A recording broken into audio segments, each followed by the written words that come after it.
Bienvenue sur Exploratrice de rêves lucides. Alors pour commencer, si t'es pas déjà abonné à la chaîne, je t'invite à le faire parce que je te poste une vidéo par jour. Et surtout, n'hésite pas à partager ton expérience en commentaire. Ok, donc aujourd'hui on va parler des 5 sens.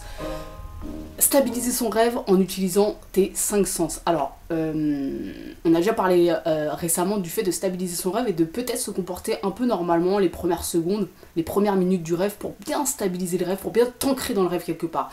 Et de quelle façon t'appréhendes ta réalité ordinaire? Pas avec tes 5 sens. Donc en fait, ce qui serait intéressant, c'est que quand tu prends conscience que tu es en train de rêver, c'est à tour de rôle d'utiliser tes 5 sens pour bien t'ancrer dans le rêve. Alors les 5 sens, la vue, tu regardes ton environnement, le toucher, tu touches ton environnement, ça c'est des choses que moi-même je fais. Après, le goût, alors là le goût tu vas me dire bah, comment tu fais si tu fais pas apparaître de la bouffe avant qu'il y en ait déjà dans le coin. Alors récemment j'ai vu, quelqu'un en commentaire, je sais plus c'était qui, m'a dit, m'a donné un tips entre guillemets en mode test de réalité, je crois que c'était, de lécher son environnement, même le sol en fait, et j'avais vu le jour même, la même information sur internet, une vidéo de je sais plus qui, un jeune qui fait aussi des vidéos rêves lucides, et qui date d'il y a longtemps. Et du coup je me suis dit ouais bah pourquoi pas en fait, ça peut être intéressant quelque part, ça te permet aussi comment dire, de te connecter à l'émotion dégoût. Et je sais pas si en fait en vrai en rêve lucide cette émotion là, ah bah si, puisqu'il y a pas longtemps genre en rêve lucide je mangeais une date dégueulasse et t'inquiète que le dégoût il était bien présent. Bon bref, quoi qu'il en soit, le goût, si tu peux, je sais pas, ne serait-ce que sentir ce qu'il y a dans le goût qu'il y a dans ta bouche, tout simplement. Donc j'ai dit le toucher, la vue, l'ouïe, bah écouter les bruits de ton environnement, tout simplement, écouter ce qui se passe autour de toi. Et l'odorat, moi c'est un truc que j'utilise pas énormément, l'odorat, bien que c'est vrai que de temps en temps quand même je note, même en rêve normal, c'est pas ce que je relève le plus, les senteurs qu'il y avait, mais ça va dépendre de toi et de à quel sens t'es le plus connecté en fait, tout simplement. Donc tout simplement de sentir ton environnement. Voilà, peut-être que tu sentiras rien, comme le goût, peut-être que tu sentiras rien, mais en fait, vraiment faire la démarche de faire appel à tes 5 sens à tour de rôle pour t'ancrer dans le rêve. Donc ça c'est la première des choses. Et la deuxième des choses, pourquoi se servir de ces 5 sens en rêve lucide? Parce que tout simplement, c'est intéressant, je crois, de vivre l'expérience sensorielle dans le rêve lucide. Donc vraiment ça va passer par tous les sens. Alors effectivement dans notre réalité ordinaire on a tendance à certains sens à pas les utiliser, et là encore ça dépend, je te dis, des personnes. Moi je sais que voilà, je vais quand même, bon les principaux, hein, la vue, l'ouïe, c'est ce qu'on utilise le plus.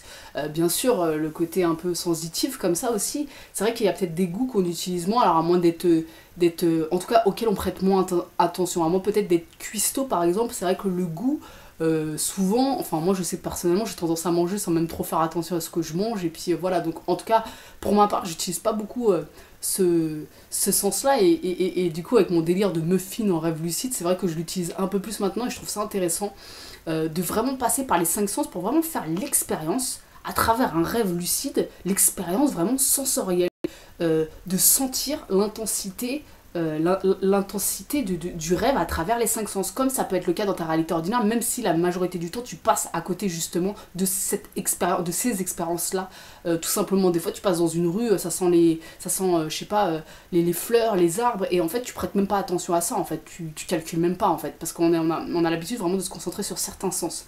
Ok, donc il y a un côté un peu aussi méditatif quelque part. Il y a quelqu'un une fois qui m'a dit en commentaire, est-ce que tu as déjà essayé de méditer en rêve lucide? Moi je lui avais répondu que pour l'instant c'était pas dans mes objectifs, parce que quand j'étais en rêve, tout ce que j'avais envie de faire c'était soit m'amuser, soit comment dire, régler des choses quelque part, mais en tout cas pas de méditer quoi. Mais en fait c'est une forme de méditation évidemment, de passer par ces 5 sens. Donc déjà dans un premier temps stabiliser en passant par tes 5 sens, vraiment faire la démarche de passer par les 5 sens, et après en tant qu'expérience en tant que telle, aussi d'utiliser tes 5 sens pour voir l'intensité que ça peut représenter dans un rêve par rapport à ce que tu peux vivre dans ta réalité ordinaire. Et ça me fait aussi penser à la méthode d'induction SILD qui va passer par les sens, la vue, l'ouïe et le toucher. Donc ça, je trouve vraiment que c'est intéressant. Et même on pourrait rajouter aussi sur cette méthode quelque part, bah ouais, le goût, ne serait-ce que le goût que tu as dans ta bouche, et puis bah, l'odorant en fait, ce que tu sens. Il y a forcément des odeurs, même si on n'y prête plus attention dans ta chambre, même si tu prêtes plus attention, ou peu importe ce que tu il y a des odeurs qui sont là, forcément. Donc en fait, je trouve que c'est plutôt intéressant d'utiliser ces 5 sens en rêve lucide pour la stabilisation, et ne serait-ce que pour l'expérience sensorielle en tant que telle, et également dans ta réalité ordinaire en mode un peu méditatif, en mode un peu exercice, un peu jeu quelque part, de vraiment faire l'effort d'appréhender ton environnement à travers les 5 sens. Donc voilà, n'hésite pas toi à me dire en commentaire si c'est déjà quelque chose que tu fais. Est-ce que tu as déjà vécu le rêve lucide à travers tes 5 sens? Parce que moi je te le redis, ma façon de vivre le rêve lucide, généralement elle est très... la vue, clairement. Après, l'ouïe et un peu le toucher. Mais c'est vrai que... Ah, le goût, mais si, avec les muffins. Mais en fait, j'oublie ce que je fais. Bon, bref, quoi qu'il en soit, dis-moi tout ça en commentaire. On se retrouve demain pour une nouvelle vidéo. Ciao.